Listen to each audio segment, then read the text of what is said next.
നമ്മളൊരു കാര്യം കണ്ടില്ല എന്ന് വെക്കുന്നതാണ് ഏറ്റവും കൺവീനിയൻ്റ് എന്ന് പറയുന്നത്.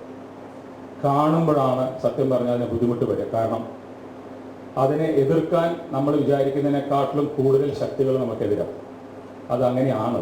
അപ്പോൾ നമ്മൾ ജീവിക്കുന്ന ഓരോ മോമെൻറ്റും നമ്മൾ മതിമറന്നാണ് ജീവിക്കുക സാധാരണ. ഈ സമയത്ത് ഞാനാണ് രാജാവ്, ഞാൻ വിചാരിക്കുന്നതാണ് നടക്കുന്നതെന്ന് നമ്മൾ ഓരോരുത്തരും തെറ്റിദ്ധരിക്കുന്നതുകൊണ്ടാണ് നമ്മൾ ഇങ്ങനെ ജീവിക്കുന്നത്. നമസ്തേ, ജനം ഡിബേറ്റിലേക്ക് ഏവർക്കും സ്വാഗതം. ഹൈക്കോടതി തോന്നുന്നതൊക്കെ പറയും, അതിൽ നടപ്പാക്കാൻ പറ്റുന്നത് ഞങ്ങൾ നടപ്പാക്കും. ഈ പറഞ്ഞത് മുഖ്യമന്ത്രി വിജയനാണ്. വിധവാ പെൻഷൻ ലഭിക്കാതിരുന്നപ്പോൾ പിച്ചച്ചട്ടിയുമായി ഇറങ്ങിയ മറിയക്കുട്ടിയുടെ ഹർജി പരിഗണിക്കവേ ഹൈക്കോടതിയിലെ മുതിർന്ന ജഡ്ജി ദേവൻ രാമചന്ദ്രൻ സർക്കാരിനെ വിമർശിച്ചിരുന്നു. ഇതിന് മറുപടി എന്നോണമായിരുന്നു മുഖ്യമന്ത്രിയുടെ പ്രതികരണം. ഇതേറ്റുപിടിച്ച് സൈബർ പോരാളിയായ സൈബർ സഖാവായ സുരേഷ് കുമാർ ഫേസ്ബുക്ക് പോസ്റ്റിൽ ജസ്റ്റിസ് ദേവൻ രാമചന്ദ്രനെ ശുംഭൻ രാമചന്ദ്രൻ എന്നെഴുതി അധിക്ഷേപിച്ചു. മുഖ്യമന്ത്രിയുടെയും സൈബർ സഖാവിൻ്റെയും പരാമർശങ്ങൾ കോടതിയെ വെല്ലുവിളിക്കുകയല്ലേ? ജനം ഡിബേറ്റ് ഈ വിഷയമാണ് ഇന്ന് പരിശോധിക്കുന്നത്. കോടതിയോടോ കളി. പ്രഗത്ഭ നിയമജ്ഞൻ അഡ്വക്കേറ്റ് കെ രാംകുമാർ, രാഷ്ട്രീയ നിരീക്ഷകൻ advocate K M Shajahan, BJP സംസ്ഥാന വക്താവ് advocate VP Sreepadmanabhan, Kerala Congress M സംസ്ഥാന സമിതി അംഗം ശ്രീ സതീഷ് വസന്ത് എന്നിവ അതിഥികളാവുന്നു. എല്ലാ അതിഥികളെയും ഈ സംവാദത്തിലേക്ക് സ്നേഹാദരങ്ങളോടെ സ്വാഗതം ചെയ്യുന്നു. ഒപ്പം പ്രേക്ഷകരെയും. അഡ്വക്കേറ്റ് കെ രാംകുമാർ, ഹൈക്കോടതി സർക്കാരിനെ വിമർശിച്ചതൊന്നും കാണണ്ട, ഹൈക്കോടതിയിൽ അവിടെ ഇരുന്നിട്ട് ഇങ്ങനെ പറയാലോ, ആ തോന്നുന്ന കാര്യങ്ങൾ അവർ പറയുന്നു, അതിൽ നടപ്പാക്കാൻ പറ്റുന്ന കാര്യങ്ങൾ സർക്കാർ നടപ്പാക്കുന്നു, അത്രേ ഇതിനെ കാണേണ്ടൂ. ഞാൻ ആ വേർബാറ്റിം അതുപോലെ അവതരിപ്പിച്ചതാണ് താങ്കളുടെ മുന്നിൽ. മുഖ്യമന്ത്രി പിണറായിയുടെ വാക്കുകളാണ് ഇത് കോടതിയെ വെല്ലുവിളിക്കുകയല്ലേ? നിങ്ങൾ പറയുന്നത് അതേപടി അനുസരിക്കാൻ ഞങ്ങൾ ബാധ്യസ്ഥരല്ല, ഞങ്ങൾക്ക് തോന്നുകയാണെങ്കിൽ ഞങ്ങളതൊക്കെ ചെയ്യും. ആ രീതിയിലുള്ളൊരു പരാമർശം മുഖ്യമന്ത്രിയുടെ ഭാഗത്തു നിന്ന് ഉണ്ടാവാൻ പാടുണ്ടോ? അതിനെ ഒരു നിയമവിദഗ്ധൻ എന്ന നിലയിൽ താങ്കൾ എങ്ങനെയാണ് നോക്കിക്കാണുന്നത്?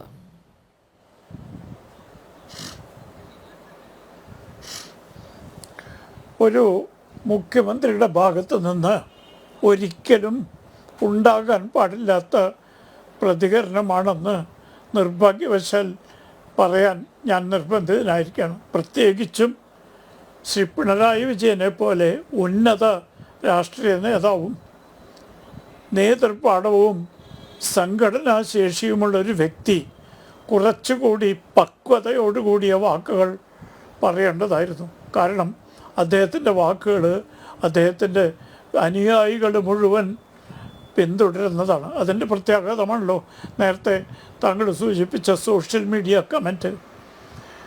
അപ്പോൾ ആ നിലയ്ക്ക് ഉത്തരവാദിത്തമുള്ള ഒരു സ്ഥാനം വഹിക്കുന്ന ഒരു പ്രമുഖ രാഷ്ട്രീയ നേതാവ്, ആർക്കിഷ്ടപ്പെട്ടാലും ഇല്ലെങ്കിലും കേരളത്തിലെ ഏറ്റവും വലിയ രാഷ്ട്രീയ കക്ഷിയുടെ നേതാവ് കുറച്ചുകൂടി മാന്യവും പക്വവുമായ രീതിയിൽ സംസാരിക്കേണ്ടതായിരുന്നു എന്നാണ് എൻ്റെ വിനീതാഭിപ്രായം. കാരണം നമ്മുടെ ഭരണഘടനയുടെ 3 തൂണുകളും അന്യോന്യം പരസ്പര ബഹുമാനത്തോടു കൂടി വേണം സംസാരിക്കാൻ.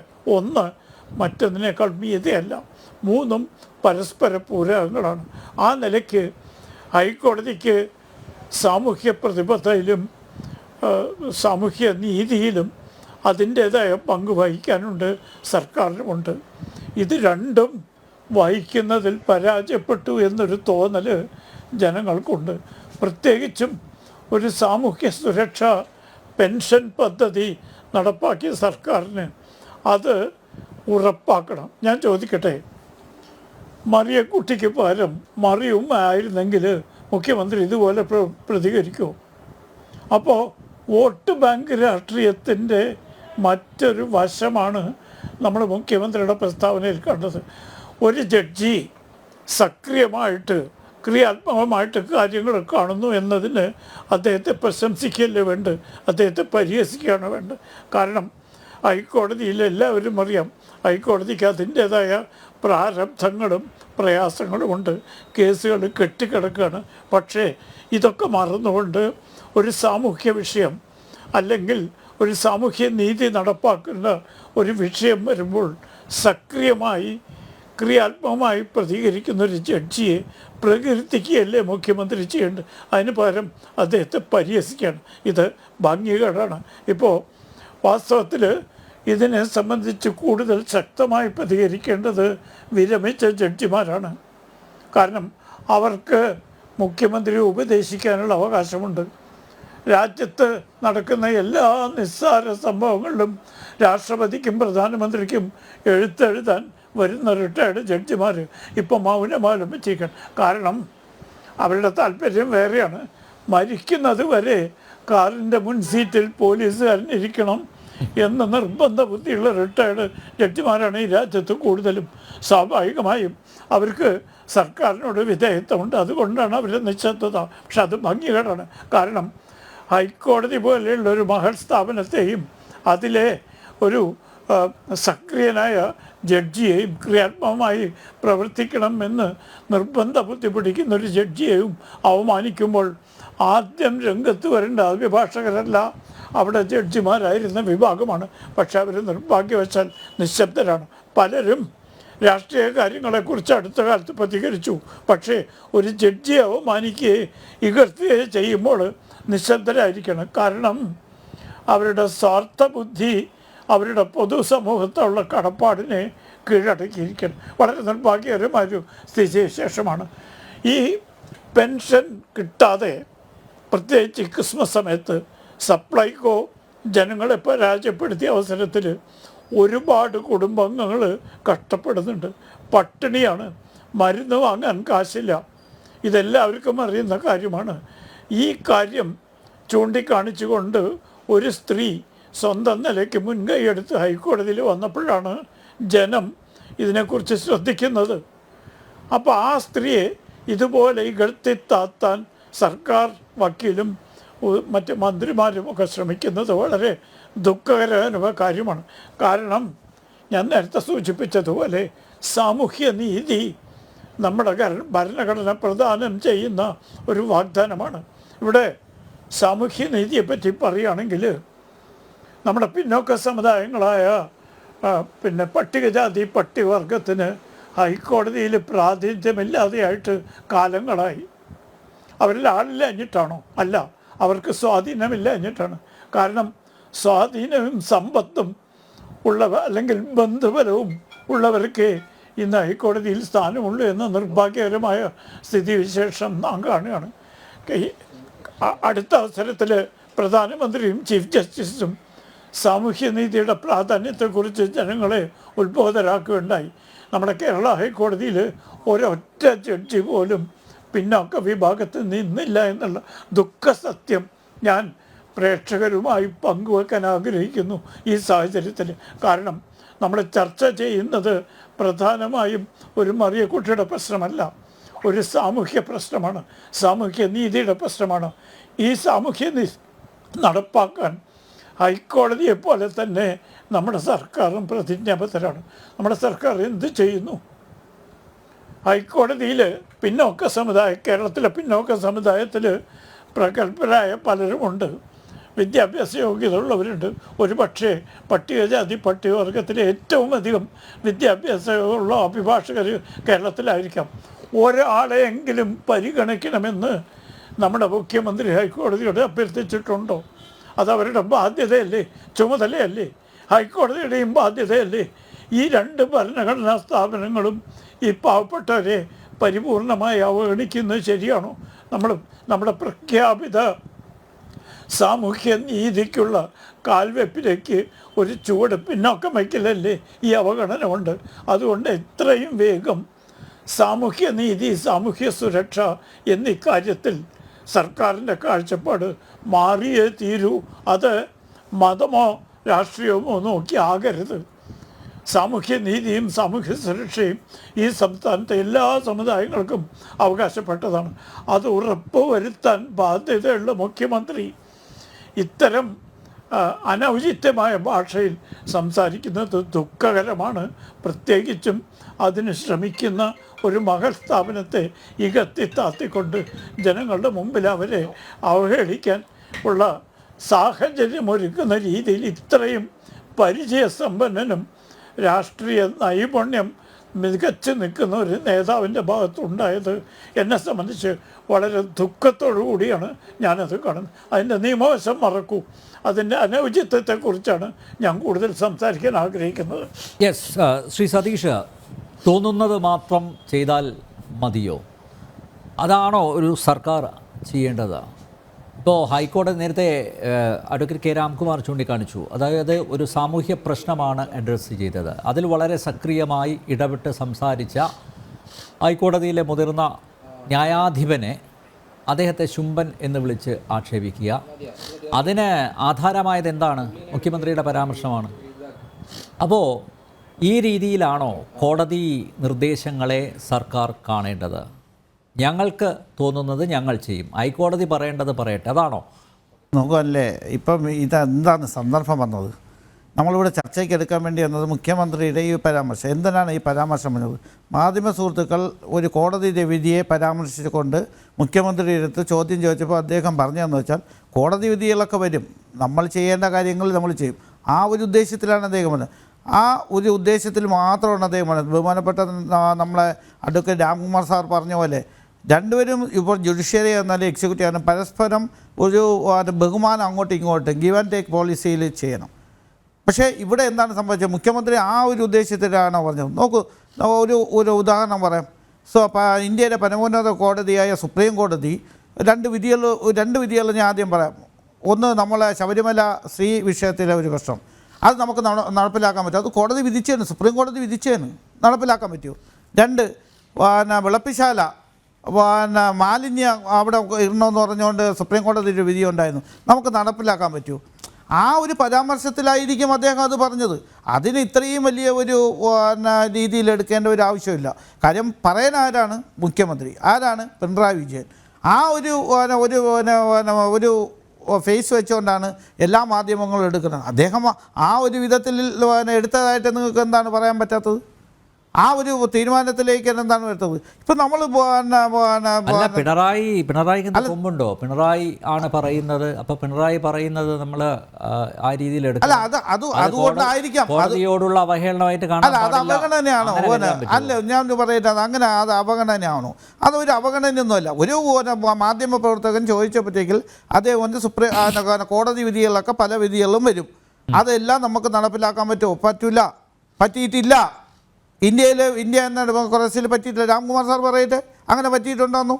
അങ്ങനെ പറ്റിയിട്ടില്ല. അപ്പം ആ ഒരു ഒഴുക്കിൽ പറയുമ്പോഴത്തേക്ക് ആരാണ് പറഞ്ഞതെന്നുള്ള രീതിയിലുള്ള ഒരു സന്ദർഭമാണ് നിങ്ങൾ എടുത്തേക്കുന്നത്. അല്ല, അങ്ങനെയാണെങ്കിൽ ഞാനൊരു കാര്യം ചൂണ്ടിക്കാണിക്കട്ടെ. അതായത് ഈ മുഖ്യമന്ത്രിയുടെ പരാമർശം, അതിന് തൊട്ടുപിറകെ ഫേസ്ബുക്ക് പോസ്റ്റിൽ ഒരു സുരേഷ് കുമാർ അദ്ദേഹം എഴുതിയത് ഇങ്ങനെയാണ്: താങ്കൾ ധരിച്ചിരിക്കുന്ന കറുത്ത വസ്ത്രത്തിന് മുകളിൽ ചുറ്റിയ കാവിക്കോണകം ശരീരത്തിൽ നിന്നും മനസ്സിൽ നിന്നും അഴിച്ചു മാറ്റണം, മിസ്റ്റർ ശുംഭൻ രാമേന്ദ്രൻ. അല്ല, ആ പരാമർശങ്ങളൊന്നും ഒരിക്കലും നമ്മളൊന്നും അംഗീകരിക്കാൻ പറ്റില്ല.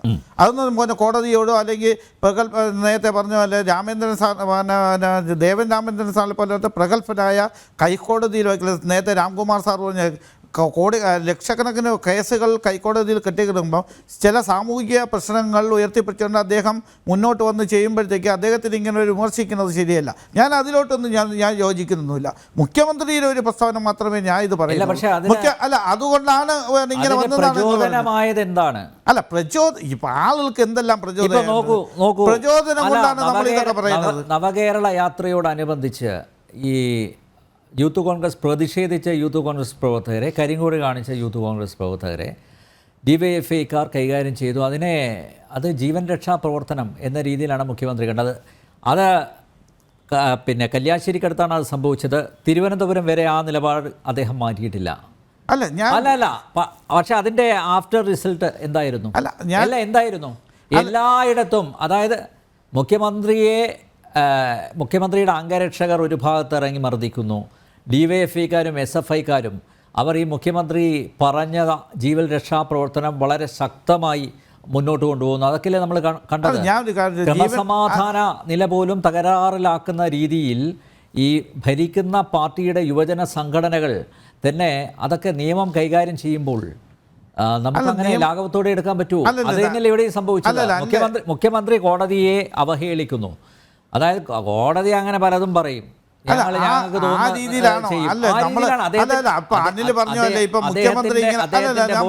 അങ്ങനെയാണ് ജീവൻ രക്ഷ.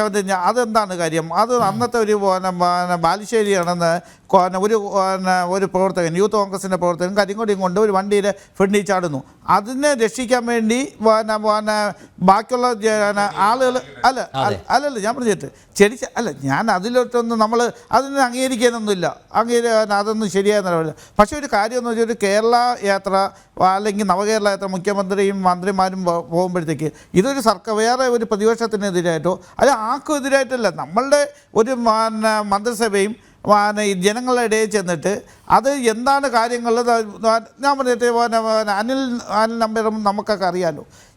കേരളം ഇത്രയും വർഷമായിട്ട് ഒരു മുഖ്യമന്ത്രി മന്ത്രിമാരായിട്ട് ഇത്രയും അച്ചടക്കം പാലിച്ചുകൊണ്ട് അല്ലെങ്കിൽ 43 ദിവസം അല്ല ഞാൻ ഇത് പറയുന്നത് നമ്മൾ ചിരിച്ചു തള്ളല്ലേ.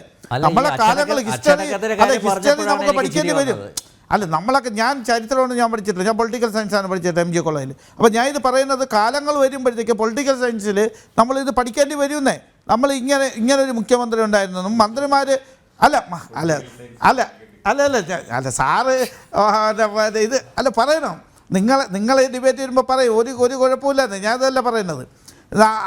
അങ്ങനെ ഒരു സന്ദർഭത്തിൽ നമ്മൾ ആർക്കും എതിരായിട്ടല്ലല്ലോ പോയത്. ഇത് പോയല്ലേ നിങ്ങളിത് ഇപ്പം തന്നെ ഇന്നത്തെ നിങ്ങൾ പത്രവാർത്ത കണ്ടല്ലോ, ബഹുമാനപ്പെട്ട റവന്യൂ വകുപ്പ് മന്ത്രി തന്നെ അതിന് മുൻകൈ എടുത്തുകൊണ്ട് നമുക്ക് കിട്ടിയ പരാതികളെല്ലാം അത് വ്യത്യസ്തമായി തിരിച്ചുകൊണ്ട് അതിന് പുതിയ ഒരു ഭരണസിദ്ധാന്തത്തിന് അതിൻ്റെ ഇതിലേക്ക് പോവുകയാണ്. നിങ്ങൾ പരാതി പരിഹരിക്കാൻ വേണ്ടിയാണല്ലോ ഇങ്ങനെ അതെ. അതിൻ്റെ ഇന്ന് ഏറ്റവും വലിയൊരു ക്ലാസിക് എക്സാമ്പിൾ ഞാൻ പറയാം. 4 ലക്ഷം രൂപ ജില്ലാ സഹകരണ ബാങ്ക് 4 ലക്ഷം രൂപ അതിൻ്റെ ഒരു വായ്പാ കുടിശ്ശിക, അതിൽ ഇളവ് അനുവദിക്കണമെന്ന് പറഞ്ഞ് ഒരാൾ പരാതി കൊടുക്കുന്നു. അതിൽ പരാതി ഉണ്ടാക്കി 515 രൂപ ഇളവ് കൊടുത്തു. യെസ്, അസൽ പരാതി പരിഹാരം. അല്ല അത് നമുക്ക് ഇതുപോലുള്ള ഇടപെടലുകളാണോ സർക്കാരിൻ്റെ ഭാഗത്തു നിന്നുണ്ടാകുന്നത്? നമുക്ക് വരും കാലങ്ങളിൽ നമുക്കത് നോക്കാന്നേ. നമ്മളിപ്പം അതിൻ്റെ ഡിബേറ്റൊന്നും അല്ലല്ലോ ഇന്നിപ്പം നമ്മൾ ഇതിൻ്റെ ഡിബേറ്റ് എന്ന് പറഞ്ഞാൽ നമുക്ക് നോക്കാം. നമുക്ക് ഇനി വരുന്ന ദിവസങ്ങളിൽ നമ്മൾക്ക് കിട്ടിയ പരാതികളനുസരിച്ച് അതിൻ്റെ നടപടികൾ ഉണ്ടായോ എന്ന് നമുക്ക് ഇന്ന് പറയണ്ട, നമുക്ക് നോക്കാം. ശ്രീ പത്മനാഭൻ, കോടതിയോട് ഇങ്ങനെയുള്ള കളി നല്ലതാണോ? അല്ല, അതില് 3 കാര്യങ്ങളാണ്. ഒന്ന്, ഇതിനാസ്പദമായ വിഷയം എന്താണ്? കേരളത്തിലെ ക്ഷേമ പെൻഷൻ 4-5 മാസത്തേത് കുടിശ്ശികയുണ്ട്. അത് കുടിശ്ശിക വന്നതിലല്ല പ്രശ്നം.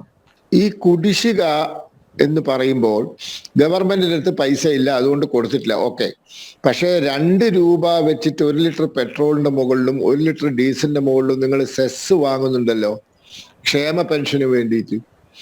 അങ്ങനത്തെ ഒരു സെസ് പിരിവ് ഇന്ത്യയിൽ ഒരു സംസ്ഥാനത്തും നടക്കുന്നില്ല. വിശദമായ പഠനം നടത്തി. ഇന്ത്യയിൽ ഏറ്റവും കൂടുതൽ ക്ഷേമ പെൻഷൻ കൊടുക്കുന്ന സംസ്ഥാനം കേരളമല്ല. ഇവരിങ്ങനെ പറഞ്ഞു നടക്കുകയാണ്. കേരളം 1600 രൂപ കൊടുക്കുന്നുണ്ട്, 1600 രൂപ കൊടുക്കുന്നുണ്ട്. ഇന്ത്യയിൽ ഏറ്റവും കൂടുതൽ ക്ഷേമ പെൻഷൻ തുക കൊടുക്കുന്ന സംസ്ഥാനം ഹരിയാനയാണ്. അവർ ഓൾഡ് ഏജ് പെൻഷൻ, വാർദ്ധക്യകാല പെൻഷൻ കൊടുക്കുന്നത് 2750 രൂപയാണ്. 19 ലക്ഷം ആളുകൾക്ക് അവർ കൊടുക്കുന്നുണ്ട്. അവിടുത്തെ മുഖ്യമന്ത്രി കഴിഞ്ഞ മാസം ഈ മാസം ആദ്യത്തിൽ പ്രസ്താവന ഇറക്കി, ഞങ്ങളത് 3000 ആക്കി വർദ്ധിപ്പിക്കാൻ പോവുകയാണ്. അപ്പൊ 19 ലക്ഷം ആളുകൾക്ക് 2750 രൂപ തോതിൽ ഒരാൾക്ക് പോലും കുടിശ്ശികയില്ലാതെ കൊടുക്കുന്ന സംസ്ഥാനങ്ങൾ ഇന്ത്യയിലുണ്ട്. അപ്പൊ നിങ്ങൾ ഈ 1600 രൂപ, അതിൽ 500 രൂപ കേന്ദ്രം കൊടുക്കുന്നുണ്ട്. 80 വയസ്സിന് മുകളിലുള്ള ആൾക്കാർക്ക് 500 രൂപയും 80 വയസ്സിന് താഴെയുള്ള ആൾക്കാർക്ക് 300 രൂപയും കേന്ദ്ര സർക്കാർ കൊടുക്കുന്നുണ്ട്. അപ്പോൾ നിങ്ങൾ ഫലത്തിൽ കൊടുക്കുന്നത് 1300 രൂപയാണ് 80 വയസ്സിന് മുകളിലുള്ള ആൾക്ക്. 80 വയസ്സിന് താഴെയുള്ള ആൾക്ക്, മുകളിലുള്ള ആൾക്ക് 1100 കൊടുക്കുന്നുള്ളൂ സംസ്ഥാന സർക്കാർ. അപ്പൊ ആ ഒരു 1100 അല്ലെങ്കിൽ 1300 വേണ്ടിയാണ് 2 രൂപ പെട്രോളിനും ഡീസലിനും സെസ് ഏർപ്പെടുത്തിയിരിക്കുന്നത്. അത് പിരിപ്പിച്ചിട്ടും നിങ്ങൾ കൊടുക്കുന്നില്ല. 4-5 മാസത്തെ കുടിശ്ശികയാണ്. അപ്പൊ അവിടെ പ്രശ്നം അതാണ്. രണ്ട്, വാജ്പേയി സർക്കാരിൽ നിയമവകുപ്പ് മന്ത്രിയായിരുന്നു റാം ജെത്മലാനി. അദ്ദേഹം ഒരു പ്രത്യേക സാഹചര്യത്തിൽ സുപ്രീം കോടതിയെ വിമർശിച്ചു. എന്താ വാജ്പേയി ചെയ്തത്? അദ്ദേഹത്തോട് രാജി ആവശ്യപ്പെട്ടു. അടൽജി അന്ന് പറഞ്ഞത് എന്താണ്? റാം ജെത്മലാനി എന്ന അഭിഭാഷകന് സുപ്രീം കോടതിയെ വിമർശിക്കാം, അതിലൊരു തെറ്റുമില്ല. പക്ഷേ BJP അല്ലെങ്കിൽ എൻ്റെ ഗവൺമെന്റിലെ നിയമവകുപ്പ് മന്ത്രിക്ക് കോടതിയെ വിമർശിക്കാൻ പാടില്ല, അത് ശരിയല്ല എന്ന് പറഞ്ഞ് രാജിവെക്കാൻ പറഞ്ഞു. ഇവിടെയാണ് ഇതിൻ്റെയൊക്കെ ഒരു നൈതികതയുള്ളത്. നമ്മുടെ നാട്ടിലെ കോടതികളെ ഒരു പാർട്ടി സെക്രട്ടറി വിമർശിച്ചോട്ടെ, ഇനി പോട്ടെ ഒരു MLA MP വിമർശിച്ചോട്ടെ, സംസ്ഥാനത്തിന്റെ മുഖ്യമന്ത്രി ഈ രീതിയിൽ സംസാരിക്കരുത്. കോടതി തോന്നും പോലെ പറയും, നമ്മൾ നമുക്ക് പറ്റുന്നത് ചെയ്യുന്നു. അങ്ങനെ പറയാൻ പാടില്ലല്ലോ. കോടതി പറയുന്നത് പരിഗണിക്കും, സർക്കാരിന്റെ പരിമിതികൾക്കുള്ളിൽ നിന്നുകൊണ്ട് ചെയ്യാവുന്നതൊക്കെ ചെയ്യും എന്ന് പറഞ്ഞാൽ മനസ്സിലാക്കാം. കോടതി തോന്നും പോലെയാണോ കോടതി പറയുക? കോടതി പറയുന്നത് വസ്തുതകളുടെ നിയമത്തിന്റെ അടിസ്ഥാനത്തിലല്ലേ, തോന്നും പോലെ പറയുകയല്ലോ. കോടതിയിലെ വായിലൂടെ പുറത്തു വരുന്ന അല്ലെങ്കിൽ ജഡ്ജ്മെന്റിലൂടെ പുറത്തു വരുന്നത് നിയമത്തിന് ബാധകമായ വസ്തുതകളുമാണല്ലോ. വസ്തുതകൾക്ക് ബാധകമായ നിയമങ്ങളുമാണല്ലോ. അപ്പൊ അതുകൊണ്ട് അങ്ങനെ പറയാൻ പാടില്ല. പിന്നെ അനിൽ നമ്പ്യാരെ ഒരു പ്രശ്നമുണ്ട്. നരേന്ദ്രമോദി പറഞ്ഞൊരു കാര്യമുണ്ട്, ഈ 75 വയസ്സ് കഴിഞ്ഞാൽ കഴിയുന്നതും അധികാര സ്ഥാനമാനങ്ങളിൽ നിന്ന് വിട്ടു നിൽക്കുന്നതാണ് നല്ലത്. അതുകൊണ്ടാണ് നരേന്ദ്രമോദി സർക്കാരിലെ 75 വയസ്സ് കഴിഞ്ഞ മന്ത്രിമാരൊക്കെ പുറത്തു പോയത്. അപ്പൊ 75 വയസ്സ് കഴിഞ്ഞാൽ പിന്നെ പ്രശ്നമാണെന്ന്. ഇതൊക്കെ വലിയ ബുദ്ധിമുട്ടുള്ള, പ്രായം ബാധിക്കും, ശരീരത്തിന് അനുസരിച്ച് മനസ്സിനനുസരിച്ച് ശരീരം പ്രവർത്തിക്കില്ല, ഇനി ശരീരത്തിനും മനസ്സിനും അനുസരിച്ച് ബുദ്ധി പ്രവർത്തിക്കില്ല, ഇത് 2, 3 അനുസരിച്ച് നാവ് പ്രവർത്തിക്കില്ല. അപ്പൊ പല കുഴപ്പങ്ങളും സംഭവിക്കും. അതുകൊണ്ട് ഒരു പ്രായം കഴിഞ്ഞാൽ ആളുകളൊക്കെ വിട്ടു നിൽക്കണമെന്ന് നരേന്ദ്രമോദി തന്നെ പറയാനുള്ള കാരണം ഇതാണ്. മോഡിജിയുടെ കാൽക്കുലേഷൻ എത്ര കറക്റ്റ് ആണ്. അപ്പൊ അതുകൊണ്ട് നമ്മൾ വാക്കുകൾ ഉപയോഗിക്കുമ്പോൾ സൂക്ഷിക്കണം. പക്ഷെ ഒരു പ്രായം കഴിഞ്ഞാൽ അതൊന്നും സൂക്ഷിക്കാൻ സാധിച്ചു എന്ന് വരില്ല. അപ്പൊ ഇതിന്റെ എല്ലാ കുഴപ്പങ്ങളും ഇവിടെ കാണുന്നുണ്ട്. അപ്പോൾ ആർക്കും എന്തും പറയാനുള്ള ഒരു അധികാരമൊന്നും ഇന്ത്യയിലില്ല. പ്രത്യേകിച്ച് ഭരണഘടന തൊട്ട് സത്യപ്രതിജ്ഞ ചെയ്ത് അധികാരമേറ്റിയ ആളുകൾക്ക് അത് തീരെയില്ല. അവർ വാക്കുകൾ ഉപയോഗിക്കുമ്പോൾ സൂക്ഷിക്കണം, ഇല്ലെങ്കിൽ വലിയ പ്രത്യാഘാതങ്ങൾ ഉണ്ടാവും എന്നാണ് നാം മനസ്സിലാക്കേണ്ടത്. യെസ്, ഷാജഹാൻ, നമ്മൾ ആമുഖത്തിൽ ജസ്റ്റിസ് ദേവൻ രാമചന്ദ്രൻ്റെ ഒരു പരാമർശം കാണിക്കുകയുണ്ടായി. അദ്ദേഹം പറഞ്ഞത്, മതിമറന്ന് ജീവിക്കുകയാണ് എല്ലാവരും, രാജാവാണെന്ന് തെറ്റിദ്ധരിക്കുന്നത് കൊണ്ടാണ് അത്. ആരും രാജാവാണെന്ന് കരുതരുത്. ചെയ്യുന്ന കാര്യങ്ങൾ കൊട്ടിഘോഷിച്ച് നടക്കുന്നത് നല്ല ശീലം അല്ല. ഈ പ്രത്യേകിച്ച് ഈ പൊതു വിഷയങ്ങളിൽ അല്ലെങ്കിൽ ജനങ്ങളെ ബാധിക്കുന്ന വിഷയങ്ങളിൽ വളരെ സക്രിയമായിട്ട് സജീവമായിട്ട് ഇടപെടുന്ന ഒരു ന്യായാധിപൻ, അത് ഈ പൊതുസമൂഹത്തിന് ഗുണകരമാകുന്ന രീതിയിൽ ഉള്ള ചില വിധി പ്രഖ്യാപനങ്ങൾ, അതുകൊണ്ടൊക്കെയാണല്ലോ ജസ്റ്റിസ് ദേവൻ രാമചന്ദ്രൻ ഇതിനകം തന്നെ ശ്രദ്ധേയനായത്. അപ്പോൾ അതുപോലെ ഒരു മുതിർന്ന ന്യായാധിപൻ ഈ പെൻഷനുമായി ബന്ധപ്പെട്ട് ചില കാര്യങ്ങൾ പറയുമ്പോൾ അത് രാഷ്ട്രീയവൽക്കരിക്കപ്പെട്ടതുകൊണ്ടാണ്, അല്ലെങ്കിൽ രാഷ്ട്രീയ പ്രേരിതമാക്കപ്പെട്ടതുകൊണ്ടാണ് അങ്ങനെ ഒരു പരാതി മറിയക്കുട്ടി കൊടുത്തത്. മാത്രമല്ല, അങ്ങനെ പെൻഷൻ കൊടുക്കണം എന്ന് ഒന്നും ഇല്ല. കോടതി അന്ന് അപ്പിയർ ചെയ്ത മുതിർന്ന ഗവൺമെൻറ് പ്ലീഡർ ഈ ജസ്റ്റിസ് ദേവൻ രാമേന്ദ്രനെ കടന്നാക്രമിക്കുക, പിന്നീട് അദ്ദേഹം കൃത്യമായിട്ട് കാര്യങ്ങൾ പറയുന്നു, നിങ്ങളത് പ്രസ്താവന പിൻവലിക്കണം എന്ന് പറയുന്നു, അതിൻ്റെ അടിസ്ഥാനത്തിൽ പ്രസ്താവന പിൻവലിക്കുന്നു. ഒരു ശത്രുതാ മനോഭാവത്തോടെ ജഡ്ജിയെ നോക്കിക്കാണുന്നു. അതിൻ്റെ അടിസ്ഥാനത്തിൽ പിറ്റേ ദിവസം മുഖ്യമന്ത്രിയുടെ ഇങ്ങനെയുള്ളൊരു പ്രതികരണം ഉണ്ടാകുന്നു. അതിന് തൊട്ടടുത്ത ദിവസം ഒരു സൈബർ സഖാവ്, ഈ സർക്കാരിന് വേണ്ടി, പ്രത്യേകിച്ച് പിണറായിക്ക് വേണ്ടി വീറോടെ സൈബർ ഇടങ്ങളിൽ വാദിക്കുന്ന ഒരു സഖാവ് അദ്ദേഹത്തെ കടന്നാക്രമിക്കുന്നു, അദ്ദേഹത്തെ അധിക്ഷേപിക്കുന്നു. ഇത്രയും ദിവസമായി എൻ്റെ അറിവിൽ ഒരു മാധ്യമം പോലും ഈ വിഷയം ചർച്ച ചെയ്തിട്ടില്ല. ഇത് വളരെ വളരെ ഗൗരവത്തോടെ എടുക്കേണ്ട ഒരു വിഷയമല്ലേ?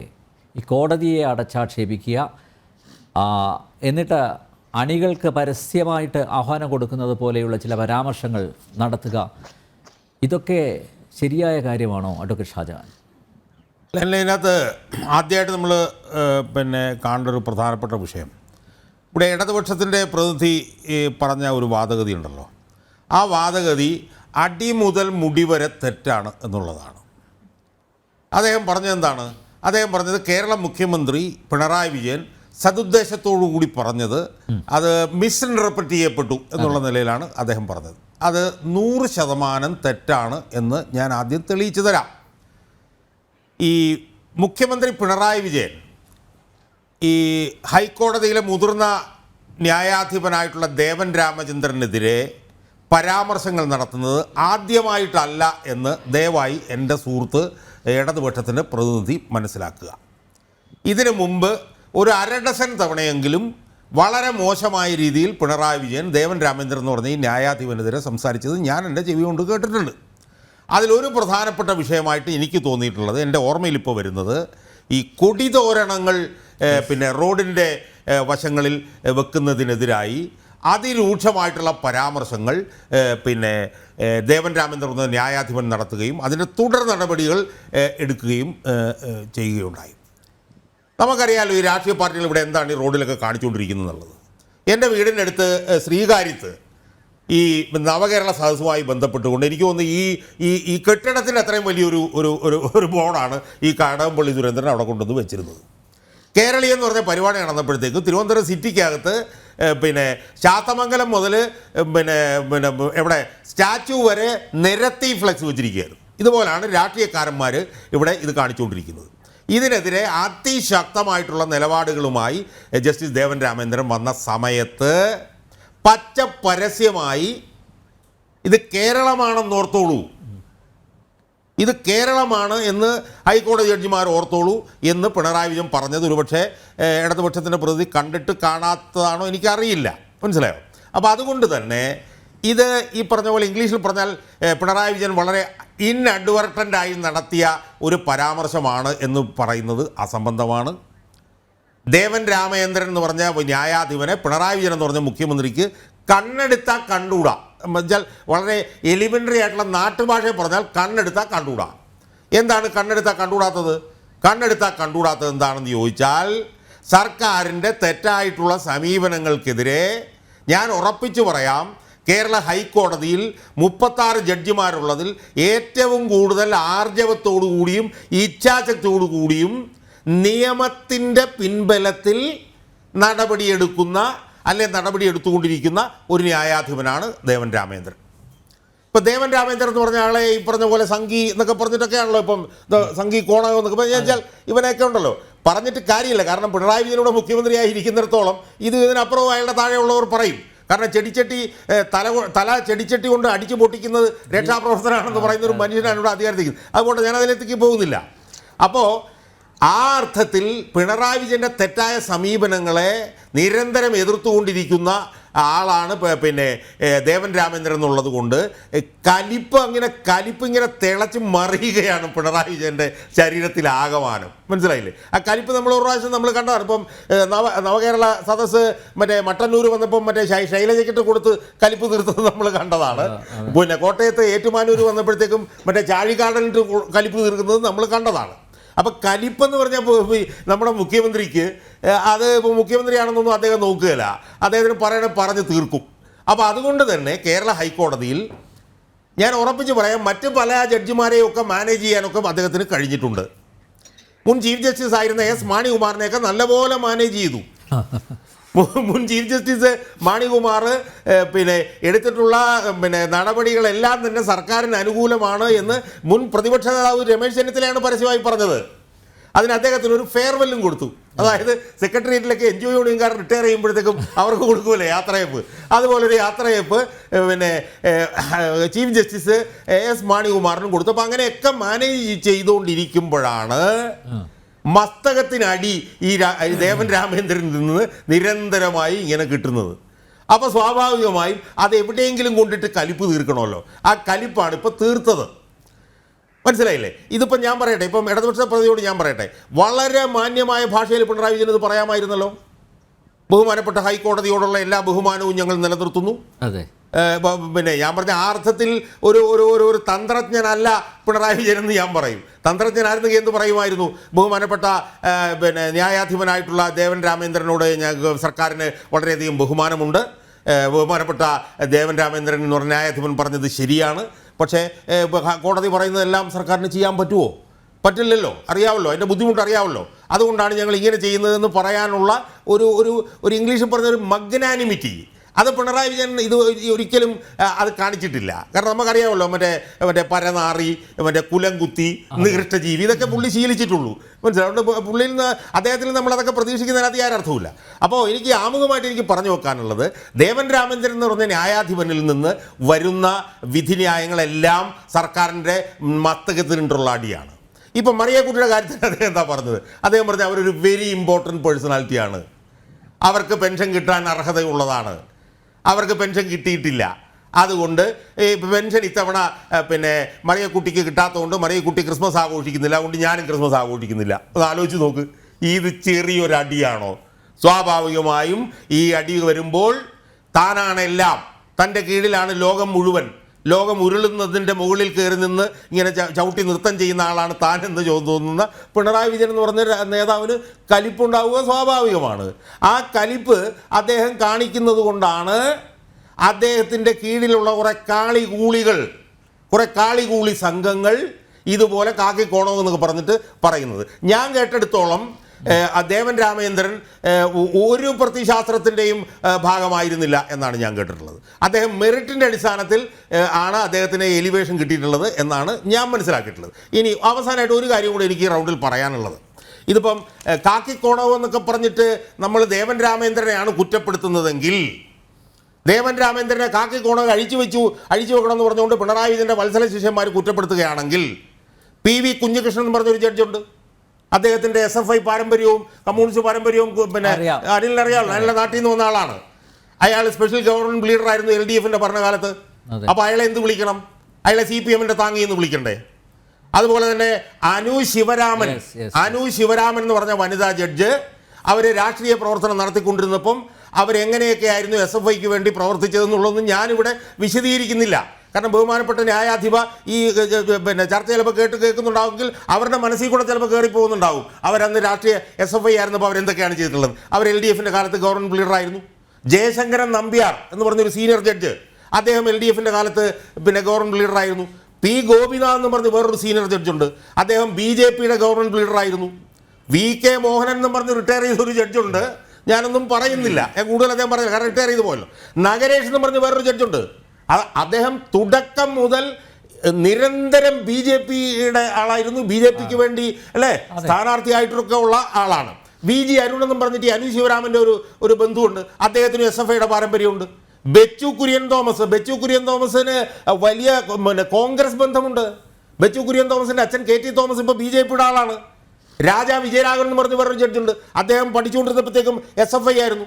വിജു അബ്രഹാം എന്ന് പറഞ്ഞിട്ട് വേറൊരു ജഡ്ജുണ്ട്, അദ്ദേഹത്തിന് കോൺഗ്രസുമായിട്ട് ബന്ധമുണ്ട്. അപ്പം ഞാൻ ചോദിക്കുന്നത്, ഈ ദേവൻ രാമേന്ദ്രനെ നിങ്ങൾ സംഘി കോടകം എന്നൊക്കെ പറഞ്ഞ് കളിയാക്കുകയാണെങ്കിൽ, ഞങ്ങൾ കുറച്ചുപേര് കയറി ഇരുന്നിട്ട് PV കുഞ്ഞികൃഷ്ണനെ, അനു ശിവരാമനെയും ജയേന്ദ്രൻ നമ്പ്യാരെയും ഒക്കെ CPMൻ്റെ താങ്ങികളെന്ന് ഞങ്ങൾ വിമർശിച്ചാൽ എങ്ങനെ ഇരിക്കും? കമ്മികൾ പാടില്ല, അത് ചെയ്യാൻ പാടില്ല. കാരണം ഇവരുടെ എല്ലാം പാർട്ടി താല്പര്യം അന്ന് പഠിച്ചുകൊണ്ടിരുന്നപ്പോൾ ഉള്ളത് ഞങ്ങൾക്കെല്ലാം വളരെ വ്യക്തമായി അറിയാവുന്നതാണ്. പക്ഷേ once they are elevated to the high court, അവർക്ക് പിന്നെ ഒന്നിൻ്റെയും പശ്ചാത്തലം അവർക്കില്ല. അവർക്ക് നിയമത്തിൻ്റെയും ഭരണഘടനയുടെയും മാത്രം പശ്ചാത്തലം, നിയമത്തിൻ്റെയും ഭരണഘടനയുടെയും 4 അതിരുകൾ നോക്കി മാത്രമാണ് അവർ തീരുമാനിക്കുന്നത്. അതുകൊണ്ട് തന്നെ ദേവൻ രാമേന്ദ്രൻ എന്ന് പറഞ്ഞിട്ടുള്ള മുതിർന്ന ന്യായാധിപൻ നിയമത്തിൻ്റെയും ഭരണഘടനയുടെയും 4 അതിരുകൾ നോക്കി കാര്യങ്ങൾ തീരുമാനിക്കുകയും പറയുകയും ചെയ്യുമ്പോൾ അദ്ദേഹത്തെ ഇതുപോലെ പുച്ഛിച്ചിട്ടുണ്ടെങ്കിൽ അത് നഗ്നമായ കോടതിയെ ലക്ഷ്യമാണ് എന്നാണ് ഞാൻ പറയുന്നത്. എന്ന് മാത്രമല്ല, ഞങ്ങൾ സേവ് കേരള ഫോറം ഇത് മുഖ്യമന്ത്രി ചെയ്തിട്ടുള്ളത് കോടതിയെ ലക്ഷ്യമാണ് എന്ന് പറഞ്ഞ് നാളെ ഹൈക്കോടതിയുടെ രജിസ്ട്രാർക്ക് ഞങ്ങൾ പരാതി കൊടുക്കാൻ പോകുന്നുണ്ട്. അതുകൊണ്ട് ഞാൻ ഈ റൗണ്ടിൽ പറഞ്ഞു വെക്കുന്നത്, ഇങ്ങനത്തെ വൃത്തികേടൊന്നും കോടതിയോട് കാണിക്കാൻ പാടില്ല. അത് വേണേൽ പാർട്ടി നേതാക്കന്മാർക്ക് വേണേൽ ചുംബനം എന്നൊക്കെ പറഞ്ഞിട്ട് പറയാം. പക്ഷേ മുഖ്യമന്ത്രി ഇരിക്കുന്നത് ഒരു ഭരണഘടനാ സ്ഥാനത്താണ്, കേരളത്തിൻ്റെ ഭരണഘടനാ തലവനാണ്. ആ മുഖ്യമന്ത്രി വന്നിരുന്നു കൊണ്ട് അത് കോടതി തോന്നിയ പോലെയൊക്കെ പറയും, ഞങ്ങൾ സൗകര്യമുള്ളത്. അതൊന്നും പറയാനുള്ള അവകാശാധികാരമൊന്നും ഭരണഘടന പിണറായി വിജയന് കൊടുത്തിട്ടില്ല എന്നുള്ളത് കൊണ്ടാണ് ഞങ്ങൾ ഇതിനെതിരെ നാളെ ഹൈക്കോടതി രജിസ്ട്രാർക്ക് കോടതിയലക്ഷ്യ നടപടികൾ മുഖ്യമന്ത്രിക്കെതിരെ ഇനിഷ്യേറ്റ് ചെയ്യണമെന്ന് പറഞ്ഞ് ഞങ്ങൾ പരാതി കൊടുക്കാൻ പോകുന്നു. Yes, very good move. Yes, Ramkumar sir, save Kerala forum നാളെ എന്തായാലും കോടതി അലക്ഷ്യത്തിന് മൂവ് ചെയ്യുകയാണ്. അപ്പോൾ ഈ ഒരു അവസരത്തിൽ അങ്ങനെ തന്നെയല്ലേ ഇടപെടേണ്ടത്?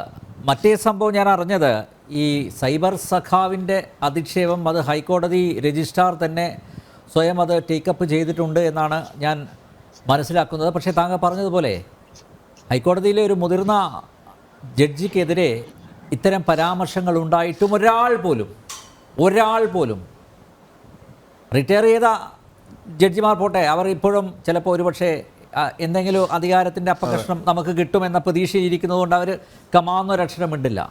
പക്ഷേ ഇവിടെ എന്തെങ്കിലും ഒരു വിഷയം ഉണ്ടാകുമ്പോൾ അത് ഏറ്റുപിടിച്ച് പിന്നെ വാക്ചാതുര്യം പ്രകടിപ്പിക്കുന്ന ആളുകളൊക്കെ ഉണ്ടല്ലോ, ഈ നമ്മുടെ എന്താ പറയണ്ടേ സാമൂഹ്യ സാംസ്കാരിക നായകന്മാരൊക്കെ, അവരൊന്നും ഇത് കണ്ട മട്ടില്ല. മാധ്യമങ്ങൾ പോലും, ഞാൻ പറയുന്നു, ജനൻ ടി വി ഒഴിച്ചുള്ള ഒരു മാധ്യമവും ഈ വിഷയം അതിൻ്റെ ഗൗരവത്തിൽ ഈ സമയം വരെ ടേക്കപ്പ് ചെയ്തിട്ടില്ല. അതുകൊണ്ട് തന്നെയാണ് ഞങ്ങൾ ഇതെടുക്കുന്നത്. കാരണം ആർക്കും കയറി എന്തും പറയാവുന്ന ആളുകളല്ല ഈ ഹൈക്കോടതിയിലെ ജഡ്ജിമാർ. അവർ പറയുന്നത് അത് സമൂഹത്തിൻ്റെ നന്മയ്ക്ക് വേണ്ടി അവർ പറയുന്നുണ്ട്, അതിനായി പ്രവർത്തിക്കുന്നുണ്ട്. സാമൂഹ്യനീതി ഉറപ്പുവരുത്താൻ ജസ്റ്റിസ് ദേവൻ രാമചന്ദ്രനെ പോലുള്ളവർ നിരന്തരം അവർ അതിൽ പ്രവർത്തിക്കുന്നുണ്ട്. അപ്പോൾ അതൊക്കെ ആ ഒരു ഗൗരവത്തോടെ കാണേണ്ടതിന് പകരം അവർക്കെതിരെ കല്ലെറിയുക, ഈ സൈബർ ഗുണ്ടകളെ വിട്ട് അവരെ അധിക്ഷേപിക്കുക, ഈ രീതി മാറ്റേണ്ടതല്ലേ? ഇതിനെതിരെ നടപടി വേണ്ടതല്ലേ? പണ്ട് ഹൈക്കോടതി ജഡ്ജിമാരെ ശുംഭൻ എന്ന് വിളിച്ച CPMൻ്റെ സംസ്ഥാന നേതാവ്, സംസ്ഥാന സമിതി അംഗം, കണ്ണൂർ ജില്ലാ സെക്രട്ടറി ആയ വ്യക്തി, ഇപ്പോൾ ഇരിക്കുന്ന വ്യക്തിക്കെതിരെ നടപടി വന്നിട്ടുണ്ട്, കോടതി നടപടി വന്നിട്ടുണ്ട്. അതുപോലെ നടപടി ഉണ്ടാവേണ്ട വിഷയങ്ങൾ തന്നെയല്ലേ ഈ രണ്ടും?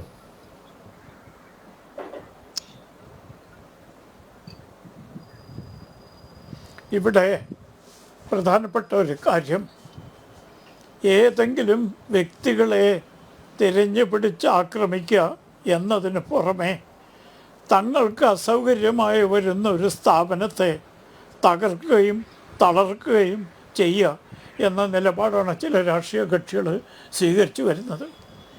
ഒരു കാര്യം മനസ്സിലാക്കണം, അവർക്ക് ഈ രാജ്യത്ത് ഇഷ്ടംപോലെയുള്ള സ്വാതന്ത്ര്യങ്ങൾ അനുവദിച്ചു കൊടുത്തത് മുഴുവൻ ഉയർത്തിപ്പിടിക്കുന്നത് നമ്മുടെ കോടതികളാണ്.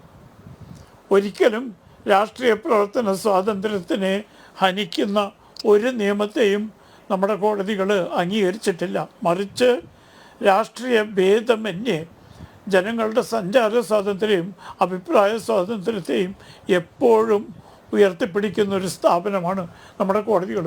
നമ്മുടെ കോടതികൾ നിലനിൽക്കുന്നത് തന്നെ ആ ഒരു കാഴ്ചപ്പാടുകൊണ്ടാണ്. അങ്ങനെയുള്ള ഒരു സ്ഥാപനത്തെ കരുതി കൂട്ടി ഇകഴ്ത്തി ഇടിച്ച് താത്തി ജനങ്ങളുടെ മുമ്പിൽ അവഹേളിതരാക്കുക എന്ന നയം ചില രാഷ്ട്രീയ കക്ഷികൾ നിർഭാഗ്യവശാൽ സ്വീകരിച്ചു വരുന്നുണ്ട്. അവിടെയാണ് ഇതിലുള്ള അപകടം.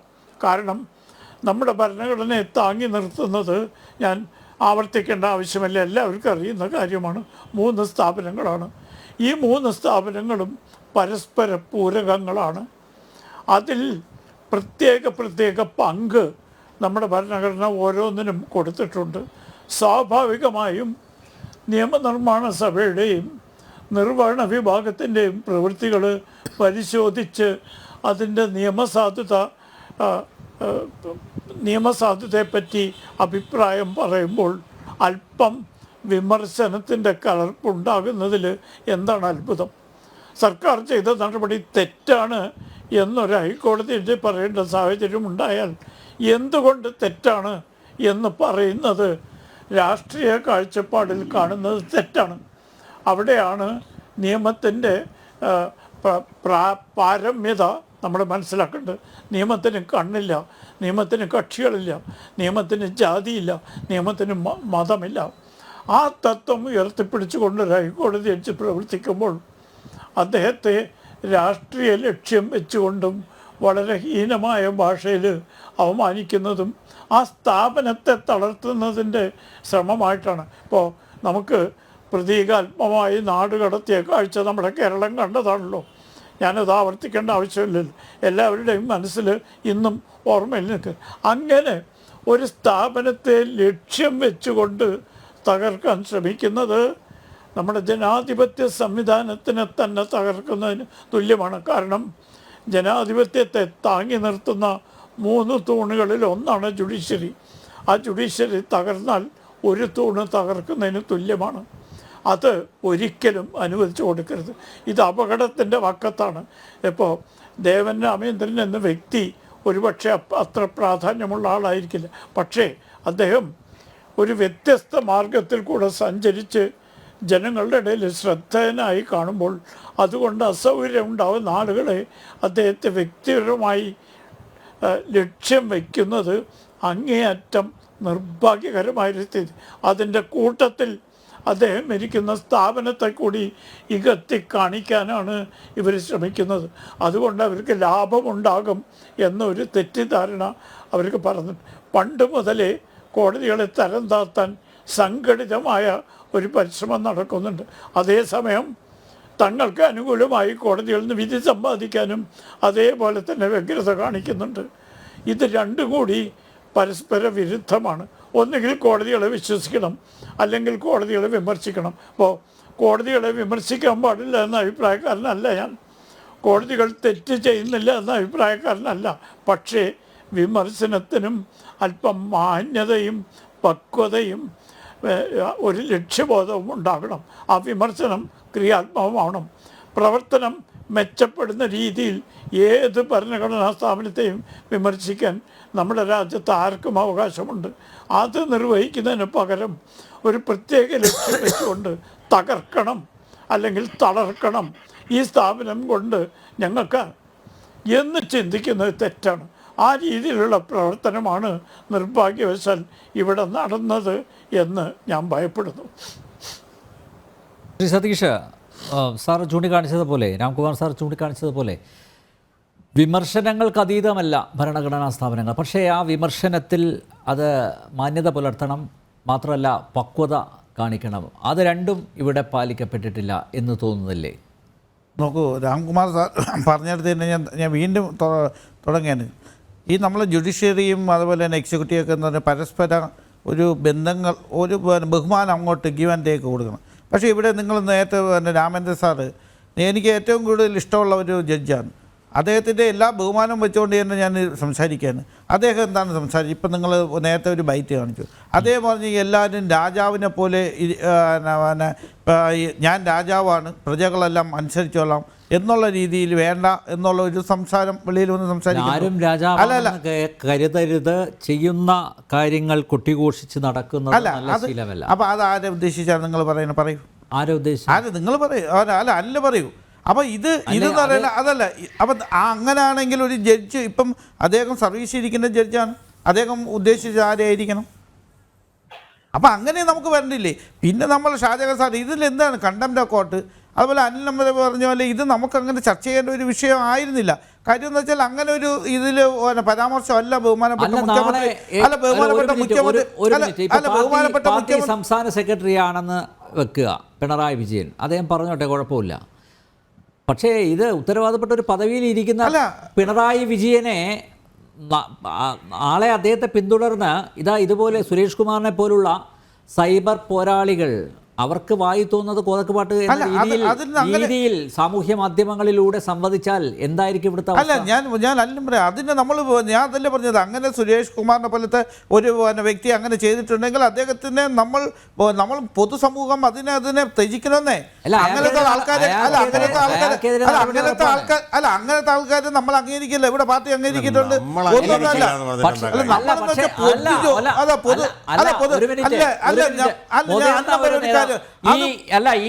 മുഖ്യമന്ത്രി ഇങ്ങനെ പറഞ്ഞുകൊണ്ടാണ് അത് ചെയ്തെന്നുള്ള രീതിയിലല്ലേ നിങ്ങൾ? അല്ല സതീഷ്, ഞാൻ ഒറ്റ മിനിറ്റ് ഒന്ന് വഴങ്ങി. ഞാനൊന്ന് പറഞ്ഞോട്ടെ. മുഖ്യമന്ത്രി മാന്യമായിട്ടായിരുന്നു. ഇപ്പൊ നിങ്ങൾ ദേവൻ രാമേന്ദ്രൻ മറുപടി പറഞ്ഞതിനെ കുറിച്ച് പറഞ്ഞല്ലോ. ദേവൻ രാമേന്ദ്രൻ അവിടെ കോടതിയിലിരുന്നല്ല പറഞ്ഞത്, പുറത്തിരുന്നാണെങ്കിൽ പോലും ദേവൻ രാമേന്ദ്രൻ ആ ഒരു ഡെക്കോറം കീപ്പ് ചെയ്തിട്ടാണ് അദ്ദേഹം ആ വർത്താനവും പറഞ്ഞത്. അല്ലാതെ അഹങ്കാരത്തിൻ്റെ ഭാഷയല്ല. അഹങ്കാരത്തിൻ്റെ ഭാഷ പിണറായി വിജയൻ പറയുന്നതുകൊണ്ടാണ് പിണറായി വിജയൻ്റെ കാളികൂളികൾ ഇതുപോലെ. നിങ്ങളൊന്ന് ആലോചിച്ച് നോക്കും, നിങ്ങളൊരു അഭിഭാഷകനാണല്ലോ. ഒരു സംസ്ഥാനത്തെ പരമോന്നത നീതിപീഠമായിട്ടുള്ള ഹൈക്കോടതിയിലെ ജഡ്ജി കാവി കോണകമെടുത്ത് ഊരിക്കൊള്ളാൻ ഒരുത്തം പറഞ്ഞിട്ട് എത്ര മണിക്കൂറായി നിങ്ങൾ അതെ, അതെ. നിങ്ങൾ അല്ലല്ല നിങ്ങൾ വന്നിട്ട് പറയുന്നത് അത് മറ്റേ പൊതുമണ്ഡലം അല്ല, ഞാൻ- അല്ല, ഞാൻ പറയുന്നത് അങ്ങനത്തെ ആൾക്കാരൊന്നും- പൊതുമണ്ഡലം തള്ളണമെന്നല്ല. അല്ലല്ല, ഷാജഹാൻ, ഞാൻ അയാൾക്ക് അങ്ങനെ പറയുന്നത്. ഞാൻ ചോദിക്കുന്നത് നിങ്ങളൊരു അഭിഭാഷകൻ എന്നുള്ള നിലയിൽ ഈ കാക്കി കോണകം വലിച്ചൂരണം എന്ന് പറഞ്ഞവനെതിരെ ഒരു നിയമ നടപടിക്ക് നിങ്ങൾ തയ്യാറാണോ? അല്ല, നമ്മളങ്ങനെ അല്ലാതെ ഇവിടെ വന്നിരുന്നിട്ട് പൊതുമണ്ഡലം അംഗീകരിക്കില്ല പൊതുമണ്ഡലം നിങ്ങൾ അതിന് step എടുക്കണം. അദ്ദേഹത്തെ അങ്ങനെ പറഞ്ഞു എടുക്കട്ടെ. നിയമ നടപടികളിലേക്ക് പൊയ്ക്കോളൂ. അത് നിങ്ങൾ കുഴപ്പമില്ല. പോകണം. നിങ്ങൾ പക്ഷേ എന്താ ഒരു കാര്യം- പോകാത്തത്? അല്ല, ഞാൻ നിങ്ങളാണ് ഒരു പോകേണ്ടത്. മുഖ്യമന്ത്രി നിങ്ങളെന്താ പോകാത്തത്? അല്ല, ഞാൻ മുഖ്യമന്ത്രി പറഞ്ഞുകൊണ്ടാണ് ഇത് കണ്ടന്റ് ഓഫ് കോർട്ട് വന്നത്. സംശയം നിങ്ങൾ പറയുന്നത് ഒരു സംശയം കണ്ടന്റ് ഓഫ് കോർട്ടും ഇല്ല സാർ. ഇത് സംശയം കോടതിയിൽ അതിലെവിടെയാണ് അല്ല, കണ്ടന്റ് അത് ഓഫ് നിങ്ങൾ- ഏത് വകുപ്പ്? അത് എന്താ രാംകുമാർ അത് സാർ അത് ആദ്യമേ നിങ്ങളുടെ പറയുന്നല്ലോ കാര്യം. It is A content of court. അല്ല, അത് നിങ്ങളുടെ വാദം. അല്ല, നിങ്ങളുടെ വാദം. അല്ല, അങ്ങനെ ഒരു നിങ്ങളുടെ ഇതില്ല വാദം. തന്നെ. ഞാൻ നേരത്തെ പറഞ്ഞല്ലോ ദേവൻ രാമേന്ദ്രനെ കുറിച്ച് ഇതിനു മുമ്പ് അല്ല, ദേവൻ രാമേന്ദ്രനെ അദ്ദേഹം പറഞ്ഞിട്ടുണ്ട്. അദ്ദേഹം ഞാൻ കോടതി ചില വിധി നയങ്ങൾ ഉദ്ധരിച്ചുകൊണ്ട് അദ്ദേഹം പറഞ്ഞിട്ടുണ്ട്. അദ്ദേഹം നിയമത്തിനകത്ത് നിന്നാ അല്ല, പറഞ്ഞിട്ടുള്ളത്. ഞാൻ അദ്ദേഹം നിയമത്തിനകത്ത് നിന്നാ പറഞ്ഞിട്ടുള്ളത്. ഒരാൾ പറയുമ്പോൾ അദ്ദേഹത്തിന്റെ വിധി നിങ്ങൾ ശ്രദ്ധിച്ചിട്ടുണ്ടോ? അദ്ദേഹത്തിന്റെ വിധി എന്നൊക്കെ പറയില്ലേ? ആ വാക്ക് ശരിയല്ല. എനിക്കങ്ങനെ പറയാൻ പറ്റും. അല്ല, ആ വാക്ക് ഒരു പാർലമെന്റിലെ വാക്ക് അല്ല. ഞാൻ പറഞ്ഞില്ല, അതൊരു പാർലമെന്റിലെ വാക്കല്ലെന്ന് എനിക്ക് പറയാനല്ലോ. നിങ്ങൾ ഒരു മിനിറ്റ് ഒന്ന് വഴങ്ങ്. അനിൽ പറയുന്നത് കേൾക്ക്. കറുത്ത വസ്ത്രത്തിന് മുകളിൽ ചുറ്റിയ കാവിക്കോണകം അഴിച്ചു മാറ്റണം. അവനെ പിന്നെ 100 കാളികൂളി എന്നല്ലേ പറയേണ്ടത്? ഒരു കാളികൂളി ഷാജഹാൻ സാറ് പറയുന്നത് ഒരുത്തൻ അവന്റെ അമ്മയെ തല്ലിയെന്ന് നമുക്ക് തല്ല. സാറ് അതേ ഭാഷയിലാണ് സംസാരിക്കുന്നത്. അങ്ങനല്ലല്ലോ. അല്ല, അങ്ങനത്തെ ഭാഷയാണ് ഒരു പാർലമെന്റ്. ഞാൻ എനിക്ക് വേണമെങ്കിൽ സാറിനെ ഇപ്പൊ വിമർശിക്കാം. വിമർശിക്കേണ്ടത് നിങ്ങൾ എന്നെയല്ലേ വിമർശിക്കേണ്ടത്? നിങ്ങളുടെ മുഖ്യമന്ത്രി പറഞ്ഞതിന് അങ്ങനെ ഉണ്ടെങ്കിൽ രാംകുമാർ സാർ പറയട്ടെ. അങ്ങനെ ഒരു കണ്ടംപ്റ്റ് ഓഫ് കോർട്ട് അദ്ദേഹത്തിന്റെ വന്നിട്ടുണ്ട്. അങ്ങനെ ഒരു കണ്ടംപ്റ്റ് ഓഫ് കോർട്ട് ഒന്നും വന്നില്ല. ഒരു മാധ്യമം ഇത് സംവാദത്തിൽ സംസാരിച്ചപ്പോഴത്തേക്ക് അദ്ദേഹം ഇത് പറഞ്ഞതേ ഉള്ളൂ. അത് ഞാൻ നേരത്തെ പറഞ്ഞല്ലേ, സുപ്രീം കോടതിയിലെ പരമോന്നത കോടതിയാണ്. അദ്ദേഹത്തിന്റെ ആ വിധികളൊന്നും നമുക്കിവിടെ നടപ്പിലാക്കാൻ പറ്റില്ല സാറേ. എന്തുകൊണ്ട്? ജനരോഷം കൊണ്ട്. അതാണ് ഈ ജനാധിപത്യ രാഷ്ട്രം. അല്ല, എന്തുകൊണ്ട് നടപ്പിലാക്കാൻ പറ്റില്ല? അല്ല, ഒരു മിനിറ്റ്. നവകേരള സദസ്സിനും അതുപോലെ കേരളീയത്തിനും കോടികളല്ലേ നിങ്ങൾ ചെലവഴിച്ചത്? ഒരു പാവപ്പെട്ട സ്ത്രീ അവരുടെ അവരെ പറയുന്ന ഔദാര്യമൊന്നുമല്ല. നിങ്ങൾക്ക് എന്തുകൊണ്ട് ചെയ്യാൻ പറ്റില്ല? നിങ്ങൾക്ക് അതിന് മാത്രം എന്താ പണമില്ലാത്തത്? ബാക്കി എല്ലാ തോന്നിയാസം കാണിക്കാൻ ഇവിടെ കോടികൾ എടുത്ത് ചെലവാക്കുന്നില്ല. എന്താ ചെയ്തത്? കുറെ പേര്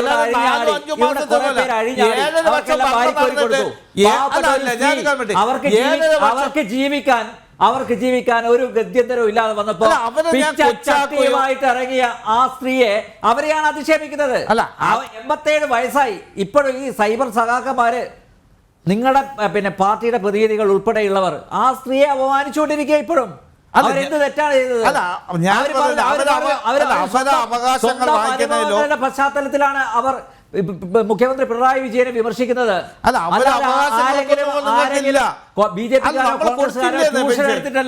പെൻഷൻ കൊടുത്തില്ല. ഇപ്പൊ 2 മാസത്തേ ഉള്ളൂ. ഈ 2 മാസം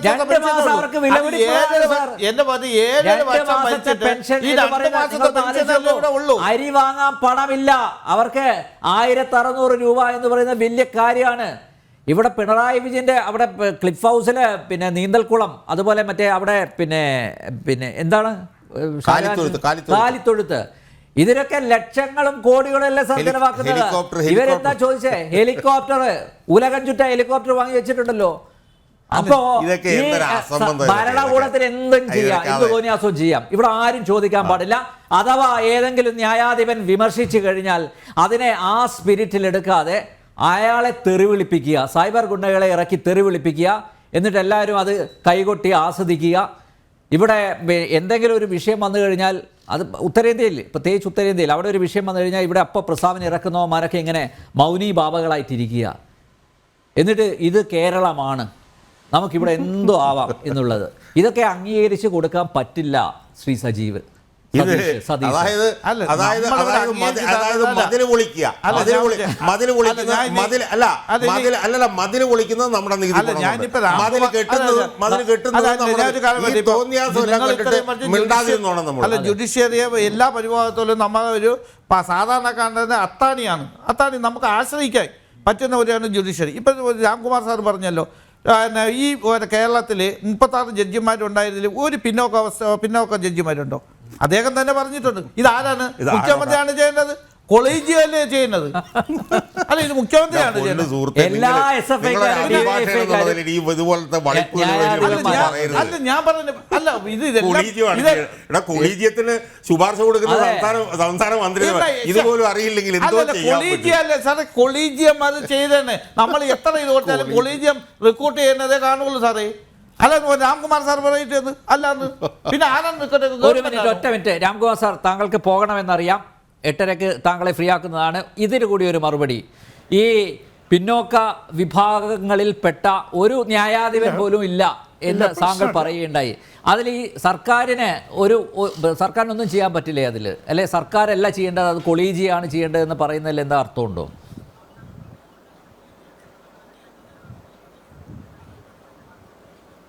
തീർച്ചയായിട്ടും തെറ്റാണ്. കാരണം ഈ കൊളീജിയത്തിൻ്റെ നിയമസാധുത പരിശോധിച്ച ഭരണഘടനാ ബെഞ്ച് ചില മാർഗനിർദ്ദേശങ്ങൾ ആ വിധിയിലുണ്ട്. അതായത് NJSC നാഷണൽ ജുഡീഷ്യൽ കമ്മീഷനെക്കുറിച്ച് നിയമസാധുത പരിശോധിച്ച ദീർഘമായ വിധിയിൽ സ്റ്റേറ്റ് ഗവൺമെൻറ്റിൻ്റെയും ചീഫ് മിനിസ്റ്ററുടെയും പ്രത്യേക പങ്കിനെക്കുറിച്ച് പരാമർശിച്ചിട്ടുണ്ട്.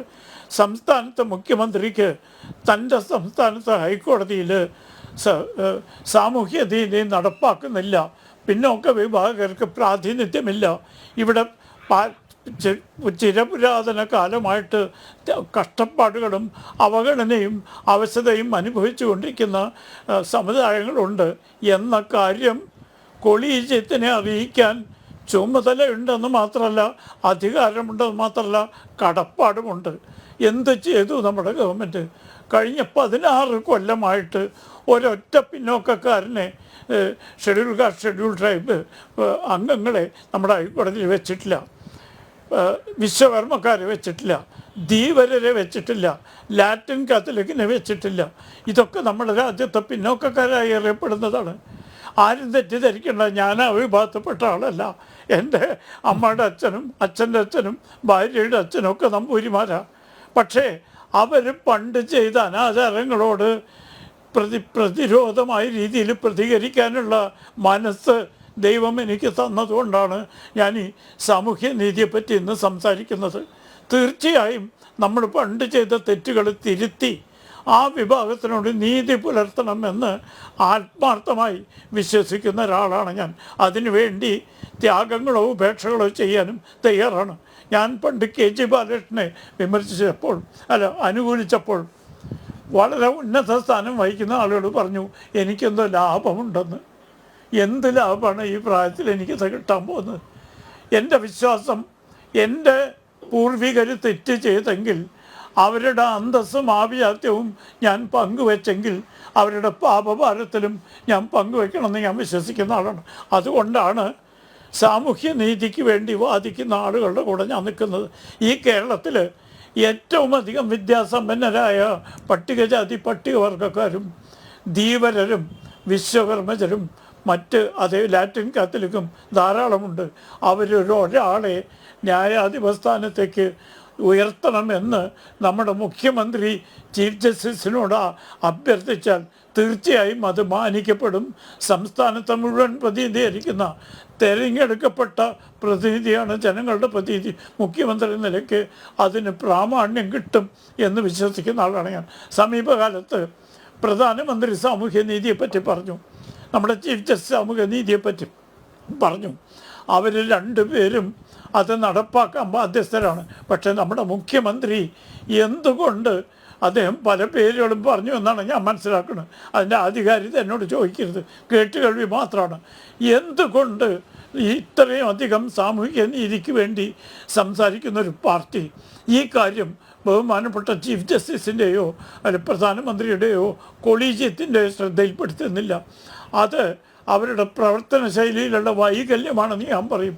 ആ ബാധ്യത നിറവേറ്റാത്തതിൻ്റെ പ്രധാന കാരണം ഈ പാവപ്പെട്ട വർഗത്തിന് വോട്ട് ബാങ്കില്ല. നമ്മുടെ രാഷ്ട്രീയക്കാർക്ക് വോട്ട് ബാങ്കിൽ മാത്രമേ താല്പര്യമുള്ളൂ. പട്ടികജാതി പട്ടികവർഗത്തിന് വോട്ട് ബാങ്കില്ല. അവരിപ്പോഴും പിന്നോക്കക്കാരാണ്, അവരധസ്ഥിതരാണ്, അവശത അനുഭവിക്കുന്നവരാണ്, അവഗണന അനുഭവിക്കുന്നവരാണ്.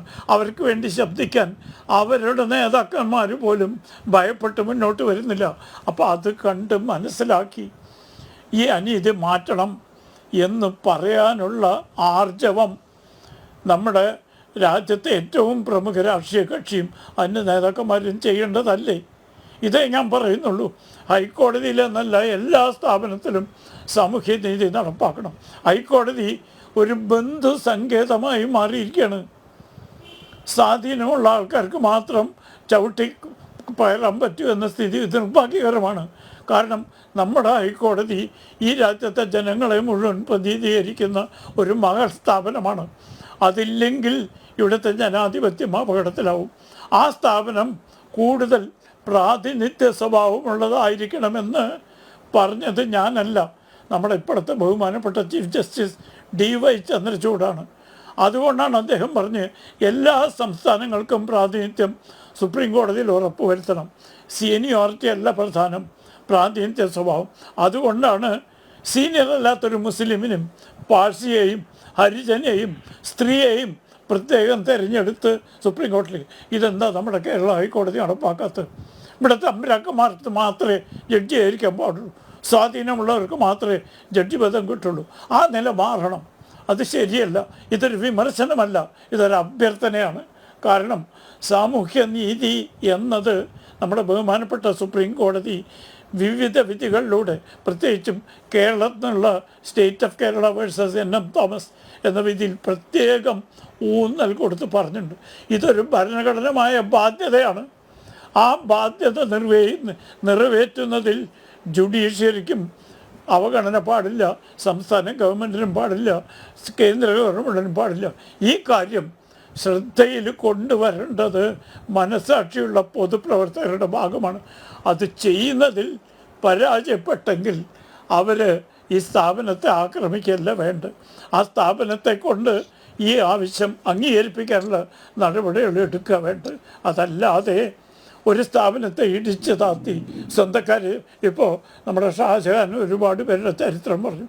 ഞാനത്ര വ്യക്തിപരമായ പരാമർശങ്ങൾ കടക്കാൻ ആഗ്രഹിക്കുന്നു. ഒരു ചർച്ചയിലും വ്യക്തിപരമായ പരാമർശങ്ങൾ ഒഴിവാക്കണം എന്നുള്ള എളിയ അഭിപ്രായക്കാരനാണ് ഞാൻ. നമ്മൾ വ്യക്തികളെക്കുറിച്ച് ചർച്ച ചെയ്യുമ്പോൾ അവർക്ക് മറുപടി പറയാൻ അവസരം കിട്ടില്ല. അത് അനീതിയാണ്. അതുകൊണ്ട് നമുക്ക് വ്യക്തികളെ വിടൂ, നമുക്ക് സ്ഥാപനത്തെക്കുറിച്ച് സംസാരിക്കാം. കേരള ഹൈക്കോടതി കേരളത്തിലെ ജനങ്ങളുടെ സമ്പത്താണ്. കേരളത്തിലെ ജനങ്ങളുടെ അവകാശങ്ങളും ആഗ്രഹങ്ങളും നടപ്പാക്കാൻ പറ്റുന്നൊരു സ്ഥാപനമാണ്. ആ സ്ഥാപനം സാമൂഹ്യ നീതിക്കനുസരിച്ച് ഉയരണം. ഉയർന്നില്ലെങ്കിൽ വിമർശനം നേരിടേണ്ടി വരും. ഇതുപോലത്തതുണ്ടാവും. ഈ ഒരു എളിയ അഭിപ്രായമാണ് ഞാൻ പറഞ്ഞത്. അതല്ലാതെ എനിക്കതിൽ എന്തെങ്കിലും പ്രത്യേക ലക്ഷ്യങ്ങളോ ഏതെങ്കിലും വ്യക്തിയെ ഇകഴ്ത്തിത്താത്തുന്നതല്ല. കൂട്ടത്തിൽ സാമൂഹ്യ നീതിക്ക് വേണ്ടി സംസാരിച്ചൊരു ജഡ്ജിയാണ് നമ്മുടെ പ്രധാന സംസാര വിഷയം. അതുകൊണ്ടാണ് ആ വിഷയം ഞാൻ അവതരിപ്പിച്ചത്. ക്ഷമിക്കണം. Thank you sir, thank you very much.